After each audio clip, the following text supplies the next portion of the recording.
Sisi wote ni Wakenya. Na sisi polisi tuna jukumu kubwa kulinda kura, haki na mali ya kila Mkenya. Kumbuka pia sisi polisi ni wazazi, ni watoto, mabibi na mabwana. Tunaamini kila Mkenya anataka uchaguzi bila vita. Ukiwa na shida yoyote, tueleze mara moja. Tunaomba kila Mkenya azingatie amani. Sasa chef, wapo sana. Mambo yako vipi hapa? You know it's morning and you guys are already doing your thing. Yes, and I just love it.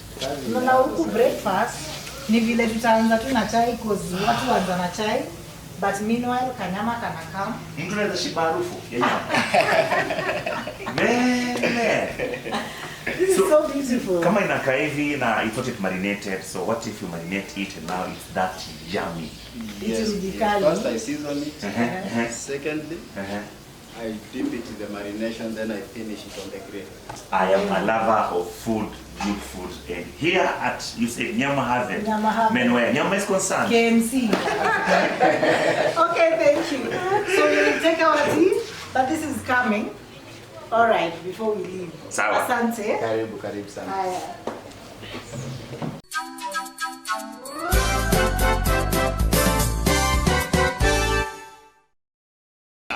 When I'm Hi guys, welcome to Aroka Media. My name is Millicent Aroka, and this morning I'm excited to bring you someone that I told you I would. His name is DEACON. He's a cop musician and he's here at Nyama Haven, Kenya Meat Commission in Athi River. Let me pick him up and let's have this interview rolling. On your body, me look on your muscle, yeah, me know me go to zero, them never leave me do what I would. Millicent. Hey, How are you? hi. I'm good. Nice to see you. Nice to see you. It's been a while. In ages. I can see you're a Subaru boy. What do I say? Okay, so welcome to Nyama Haven. Huku ni Athi River. Alright. So when we say Nyama Haven, Nasikia harufu ya nyama. to Nasikia harufu ya must be choma or something nice. Okay. And the place looks okay. Looks so relaxed. Vile vizuri kamejificha. Nakwambia huku inakwanga kwa wanajeshi, kama si mimi huwezi kama hapa. For real. Now, away from that, Nyama itself. Nyama itself come. Please. Okay. Spiritual flow, me fight me battle sick man is palm me flow. Can me know me can make it on me own. See me that's the fit the supernatural. I the they look yummy. And there's choma as well. I can you get to buy it. And must get choma. Yeah, here you get to buy. Then there's a club over there. There's a lot of sitting area over here. And then now, kuchoma nyama ni please. Yeah. On the name of the Lord. I know we born from the Genesis. Cause I'm a told you this is a beautiful Damn it loud. Where would you get that? So this is the express, the SGR, the standard yeah, gauge. but this one looks like the cargo train.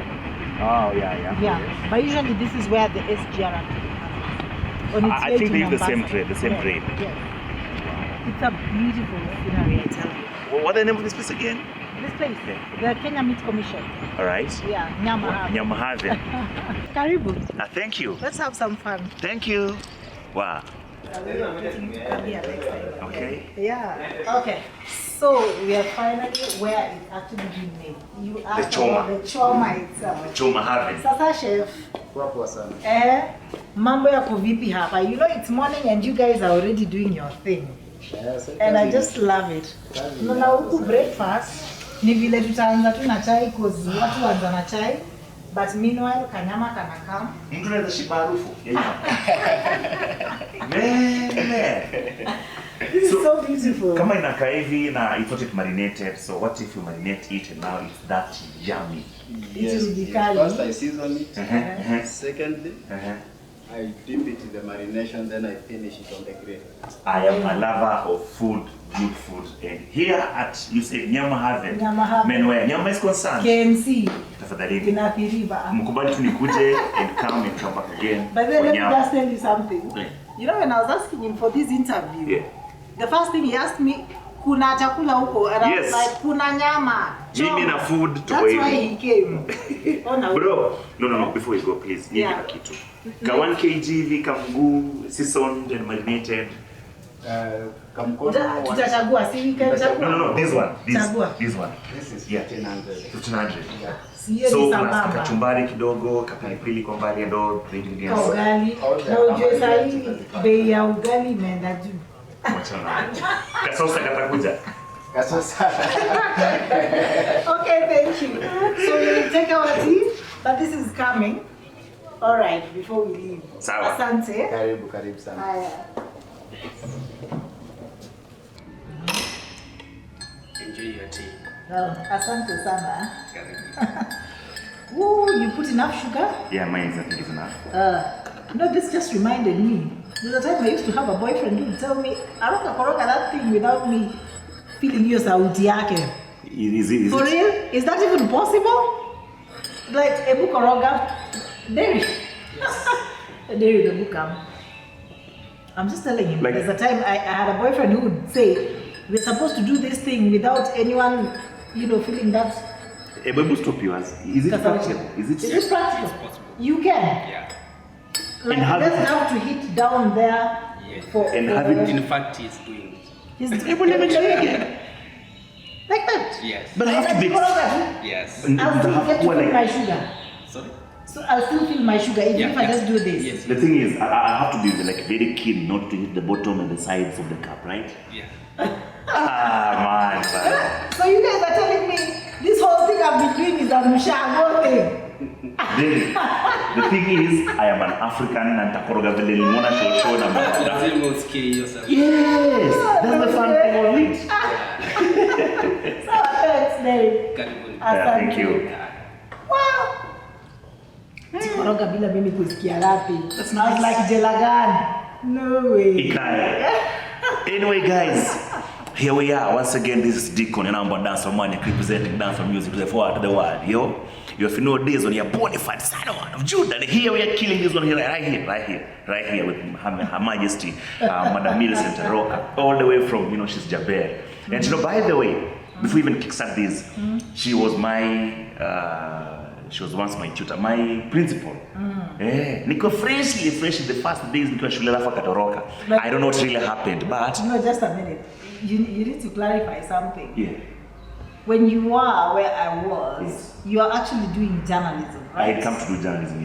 What was all that about in Jericho? Yeah, one, I wanted to have some extra knowledge about something else other than the cop thing. Because as a cop I learned from the job. So I wanted to have something else than nikiwa cop na pia nikiwa elsewhere. And I think that's why I came to do journalism. So it's helping you. Yeah. You're able to do those copy I love the interviews from microphone within. still today. Nice. Yeah. So here we are at they said it's called Nyamahave. And the nyamachoma is on the way, but we do our breakfast kwanza. Yani ile tukumia nimeumia na harufu ya nyama hapa. Mkininyima sijui. Okay. So thank you so much for coming. First of all, DEACON, I'm so honored that you came. It's been many years since we met, and I've just been watching you, and I'm like, this was my student, and he's doing well, and now I think he can finally get to sit down with me and get to talk about his music. Let's start from this song that you just produced the other day. Yeah. It's called Weak Strong. Weak Strong. Yeah. You know. You know what? There's a guy called Cyprian. This guy met him so many years ago.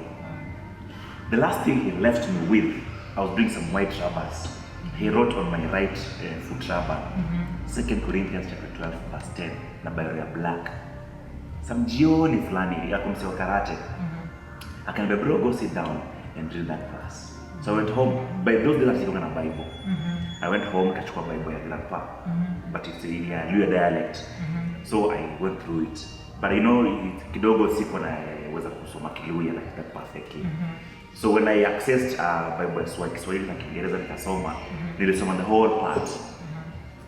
And many years down, sasa ndo Weak Strong nakuja kutoka vile the seed was planted. And I so much love it. So far, I love the progress here the track is making. Week strong. So when you are First Corinthians? it's chapter 12, verse 10. Okay. Yeah. That when now put it in context. You read it. Now put it for us in It context. says What it means. that Yeah. I will delight in persecution, in betrayal, in pain, in all those things for Christ's sake. For when I am weak, then I am strong. Wow. That's how it ends. That's the song that he produced, and I think it went out when last week. Yeah, last week on Wednesday. Yeah, on Wednesday, and it's really doing well on YouTube. You can check it out. The song is called Weak Strong, but it's had other tracks as well. Before we get to those tracks, I'd like you to just tell us, because when you started, you were actually you're not doing gospel. I wasn't doing gospel, yeah. Yeah. So what made you move from doing what's not gospel to gospel? My transition from secular to gospel was kind of not like so planned. Yeah. Because first of all, I wanted to just be versatile, like Yeah. just do music, do secular music, do contemporary music, do gospel music anytime. But now the first time I did my first gospel track, I think that's when the transition came. Because after I did that, that was the second last track I did. Then I had a break for a whole year. So this whole year, this 1 year that I was doing nothing, I was doing nothing musically, but deep down in my life I was doing so many things and I was undergoing so much pressure. You were searching yourself. True. In it. You So when had some situations in your life. So when the redefined me came out, I was like, do I really have to go back to secular? I've been secular for like 4 or 5 years. What did I gain in secular? And if I have to like stick to gospel, is it temporary or is it like self-sent? Ama ni kitu nafanya because of just doing it. And then I was like, let me just mean it. Let me like do it like seriously. Let me spread the gospel. So that's when I changed. So we are not looking forward to Deacon changing his mind and starting to do secular music at this thing is God-given. And I want to use this talent, this God-given talent. to take God out there. Yeah. Wow. So my first gospel track was called General Jesus. My first track. It just came when studio me and Marvel and he jammed on some track, some beat was playing there, and even brought in the chorus, and I was like, yeah, I can write some verse here. And that's how General Jesus brought up. The second track is called Hurry Up. Hurry Up from Satan, Hurry Up with the Father and the Son. And that's the first official gospel track I did. Yeah. There's a track that I told you I loved the dancing that was going on there. That must be special. That must be special because there have 2 tracks that nimetumia dancers and it was special, and another track called Christ from This. And special, whatever I went through the time that I was stagnating musically, part of it I came to sing through it, to sing it in a special track. Kidogo I ever contemplated suicide after what I went through. So when I decided to do gospel, I was like, yeah, I have to mention, I have to at least talk about what I went through. What is this you went through? I'd like to know that because, you see, we are also coming to that point where you are a police officer, and there are things that we are told, there's this time that they shoot people around or something, or they even take their own lives with these guns, and we're told they're normal people just like us. So you talking about this can also make people much as you put on those uniforms, you're also human and you go through things. And I'm sure you are going through this when you are a cop as well. So what exactly were you going through that really was disturbing you to the point that you felt you could even take your life? One, I had a girlfriend who had a stillbirth. Women manenos. But it wasn't. No, wait a minute. It was about? She had a stillbirth. Oh. Okay. And that's where the heartbreak started. I couldn't accept that this was just a miscarriage, a stillbirth thing. I thought maybe she might have done something to the pregnancy. So I dropped her immediately. And then after that, a year or so, less than a year, I lost my mom. The following year, I lost my grandma. Wait a minute, I need to take you back to the stillbirth. Yeah. Did you finally find out that it was just a stillbirth and she didn't do anything about it? Well, or you just Forgot about that. I sat down like 3-4 years later to accept that it was a stillbirth. But you know, I had already moved on. Yeah. She had also already moved on, but Yeah. it was I think in my life that was the hardest thing, because if the kid would have been born, she would or he would have been my first child.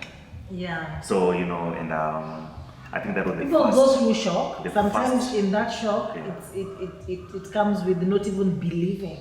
And it was that the you're first being told serious the relationship truth. I've ever had.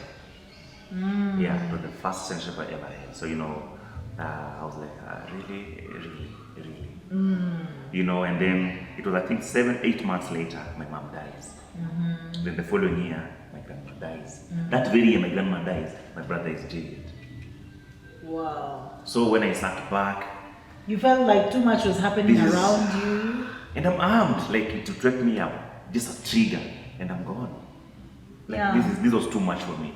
I was left all alone there. I have nobody else, and we were born only to me and my brother. And he's now And also he's- in jail. Yes. And I'm a cop, and he's jailed, being guarded by cops too. Oh. You know. You felt like I should have been in a position to help him. Yeah.